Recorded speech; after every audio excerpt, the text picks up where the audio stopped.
Senator Villanueva. Thank you, Madam Chair. I was tempted to yield to Senator Lacson, but let me just propound on what Senator Lacson stated a while ago. But before that, let me congratulate the entire PNP for doing a great job in your crusade against the evils of illegal drugs. Alam nyo po, PNP Chief, kaya ho inimbita namin kayo dun sa Bulacan. Ako'y taga Bulacan. Never in the history of our province nangyari itong ganitong karaming nag-surrender at talagang kamangha-mangha po na talagang whether they are afraid or they are indeed convicted to really surrender at magbagong buhay, it doesn't matter. The fact na napakadami po, no? Kasi sa amin, sa Bulacan, for example, nandun po ang JIL Church, nandun ang Iglesia ni Cristo, nandun napakalakas ng church groups ng Catholic Church. Pero hindi ho namin nakita yung ganitong kadami na nag-surrender kamakailan. Kaya ho, ininbita ho namin kayo doon. At bagamat hindi ho kayo nakapunta, muli pinapaabot po ng mga kababayan namin yung taus-pusong pasasalamat. At ayaw po natin na ma-hamper or masira yung momentum na binabanggit po ninyo sa paglaban dito sa illegal drugs. However, napaka-importante po nung kayo na ho mismo umamin at nagsabi na mayroong mga bagay na hindi nyo rin gusto na nangyayari.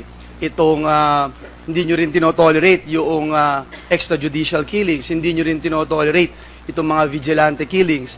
At sabi nyo nga po kahapon at tandang-tanda ko, nais nyong imbestigahan ito at nais nyo ring i-address ang problema ito. So, siguro to begin with, gusto ko lang kong sabihin, importante ho pareho, hindi lang dapat dun sa isang side, but the other side as well. Susugan ko yung mga binanggit po ni Senator Lacson about the training. And kanina po binanggit nyo yung, yung training na dapat ibalik. Dati po ba nasa PNP ito at nawala? Bakit ho nawala? Because of RA 551, Your Honor, nakahiwalay po yan sa amin yung training. Historically, bakit nga po? Ano po yung basis as to why natanggal po itong muli sa PNP? as far as I can remember, Your Honor, I think ang purpose po na is to professionalize daw the PNP. But what happened is the other way around. I don't know. I have to research, Your Honor. I agree with you, no, being the former TESDA secretary noon. Napakahalaga kasi nung training at importante, ito'y nakabase dun sa inyong requirement. Dati ho, nung nasa TESDA ho tayo, ang lagi natin sinasabi, baliwala yung lahat ng training kung yung industriya sasabihin, hindi naman pasado yung training na yan. So, I am one with PNP na dapat ibalik po ito. But let me go on dahil konti lang po yung oras. Kahapon po I was so into asking questions dun sa mga resisting arrest. Parang kanina po dun sa presentation, parang hindi ko po nakita yung data about dun sa resisting arrest. Kasi I wanted to compare sana if we have any data yung comparing deaths because of resisting arrest from the previous years as a proportion of total arrest. Yung total arrest po related to drugs lang, baka ho po pwedeng mabigyan niyo po tayo ng kopya. And I wanted to mention that because yesterday I also mentioned something about the PNP operational procedures. Binanggit din po kanina ni Senator Ping ito, yung PNP operational procedures, yung protocols, and particularly yung Rule 37. Hindi po ako ganun ka well-versed gaya ni Senator Ping and Senator Honasa na narito.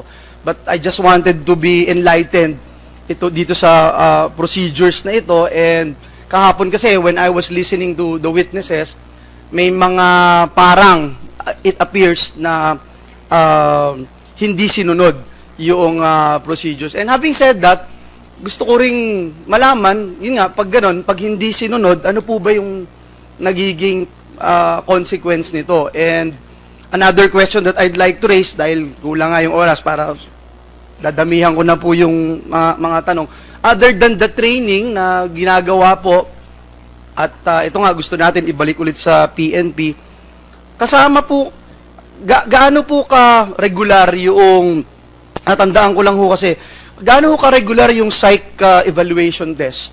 Kasi natandaan ko kamakailan dun sa City Hall or somewhere in Manila, meron ding isang pulis na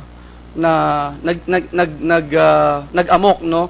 And so ito lang po yung ilan sa mga questions na gusto kong i-raise, Chief PNP.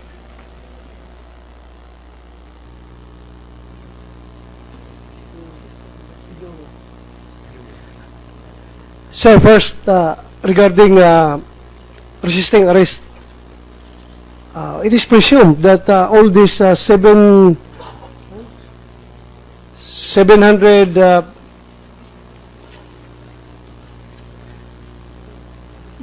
the 702 deaths in police operations resisted arrest.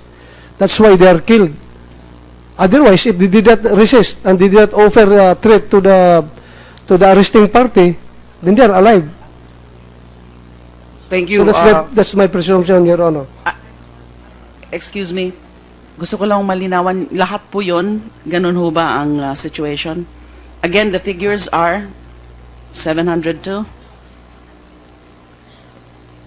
And lahat po yun, ganun ho ba ang official version ng laban? Or Yes, Your Honor. That's resisting arrest? 756, Your Honor. 756 deaths. 756 deaths under investigation. No. Police operations. 756 deaths during police operation, and the official version of all of this is nanlaban po. Yes, Your Honor. Are all of this indicated in the corresponding reports? Yes, Your Honor. Nanlaban. Ang laban. And Otherwise, if hindi sila naglaban, buhay sila, Your Honor. Yes. yan po ang tinitingnan natin dito. Pasensya na po, Bakit Director po General De Lima. Much as I would want to believe you, sir. I hope you believe me, Your Much Honor. as I would want to believe you. Yes, Your Honor. Yes, I think, yes, there are. There are cases na ganyan ho. Na nanlaban, nag-resist, o ng attempt na agawan o mag-agaw ng Yes, armas.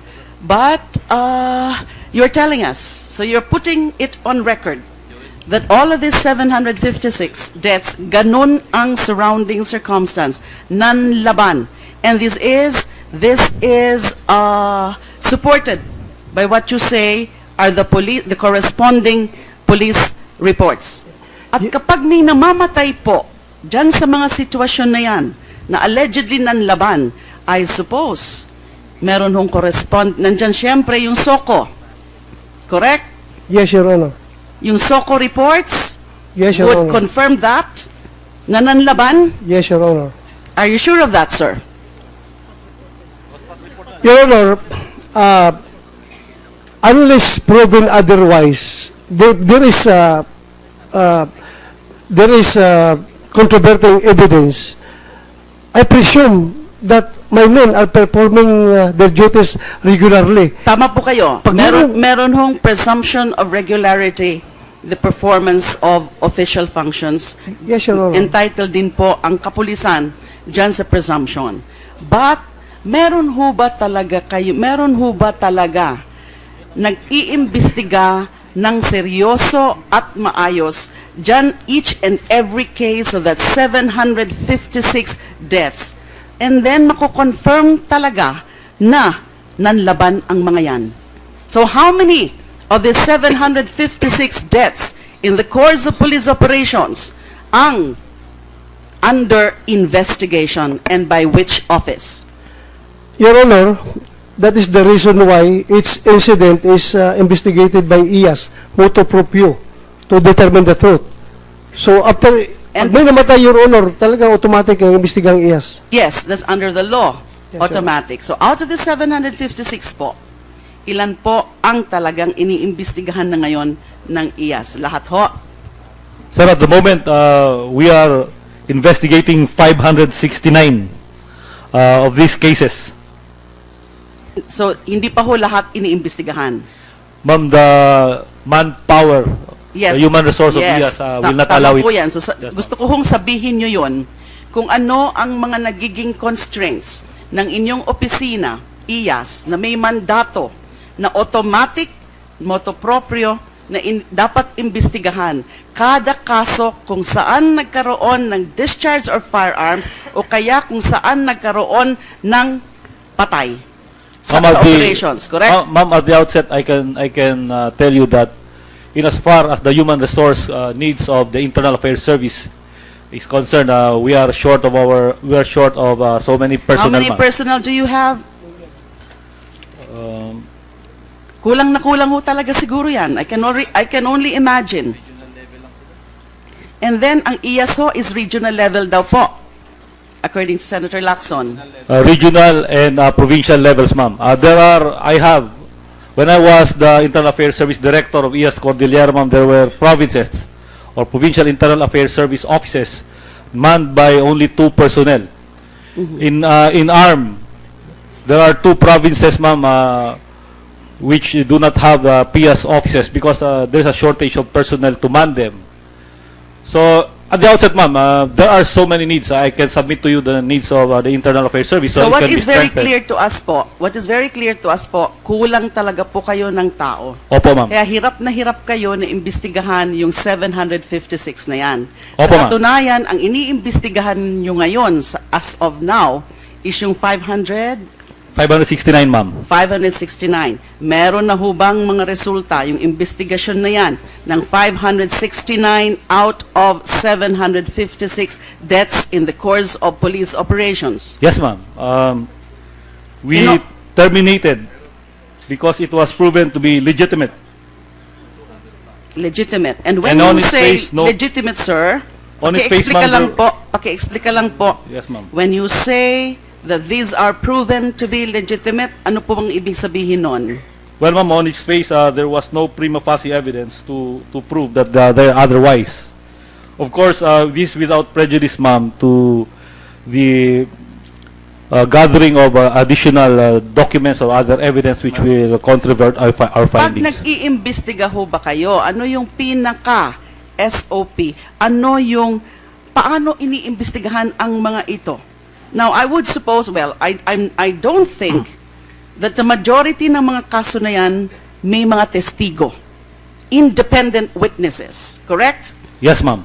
So, ang source ng mga information nyo o ng evidence are the policemen themselves involved in And the the- police operations, and right? the I just want to understand po. Yes, ma'am. And the scientific findings, ma'am, of the crime lab or the SOCO. So when you say scientific findings, this is the SOCO, Yes, ma'am. correct? Madam Chair. And hiningi ho namin yon. Sino ba May I just nauna? interject? Okay, Hindi. Sir, I Senator just Bing. hope that Of the the- time will not be Yes, that be is deducted clear. from this With representation. the Thank you. permission of Senator Yes. Villanueva and the Chair, Thank you so much, Madam Chair. of the 756 police operations, ito yung meron namatay na 9 at may wounded na 18, hindi ba? Kasama doon. Kailangan bang merong masugatan pulis o may mamatay na pulis para sabihin nating nag-resist ng arrest yung mga quarries ninyo sa illegal drugs? Automatic bang kailangan may masugatan na pulis? Hindi naman, di ba? Hindi po, Your Honor. Kasi minsan, bida rin naman yung pulis, hindi tinatamaan.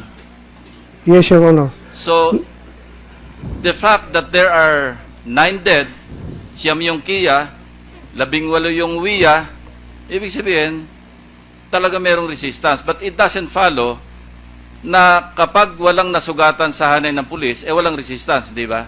Yes, Your Honor. And we should consider that we are fighting people who are abnormal. Yung utak nila ay apektado na po yung sa droga. They can do bizarre things at any time. So, kami mga police, pag kami pumasok, maniguro talaga kami, Your Honor. That's all, Mr. Chair, Madam Chair. If kaya ho inimbita namin kayo dun sa Bulacan, ako'y taga Bulacan, never in the history of our province nangyari itong ganitong karaming nag-surrender at talagang kamangha-mangha po na talagang whether they are afraid or they are indeed convicted to really surrender at magbagong buhay, it doesn't matter. I-address ang problema ito. So, siguro to begin with, gusto ko lang hong sabihin, importante ho pareho. Hindi lang dapat dun sa isang side, but the other side as well. Susugan ko yung mga binanggit po ni Senator Lacson about the training. And kanina po binanggit nyo yung, yung training na dapat ibalik. Dati po ba nasa PNP ito at nawala? Bakit ho nawala? Because masira yung momentum na binabanggit po ninyo sa paglaban dito sa illegal drugs. However, napaka-importante po nung kayo na ho mismo umamin at nagsabi na mayroong mga bagay na hindi nyo rin gusto na nangyayari. Itong hindi nyo rin tinotolerate yung extrajudicial killings, hindi nyo rin tinotolerate itong mga vigilante killings. At sabi nyo nga po kahapon at tandang-tanda ko, nais nyong imbestigahan ito at nais nyo ring Senator Villanueva. Thank you, Madam Chair. I was tempted to yield to Senator Lacson, but let me just propound on what Senator Lacson stated a while ago. But before that, let me congratulate the entire PNP for doing a great job in your crusade against the evils of illegal drugs. Alam nyo po, PNP Chief, fact na napakadami po, no? Kasi sa amin, sa Bulacan, for example, nandun po ang JIL Church, nandun ang Iglesia ni Cristo, nandun napakalakas ng church groups ng Catholic Church. Pero hindi ho namin nakita yung ganitong kadami na nag-surrender kamakailan, kaya ho ininbita ho namin kayo doon. At bagamat hindi ho kayo nakapunta, muli pinapaabot po ng mga kababayan namin yung taus-pusong pasasalamat. At ayaw po natin na ma-hamper or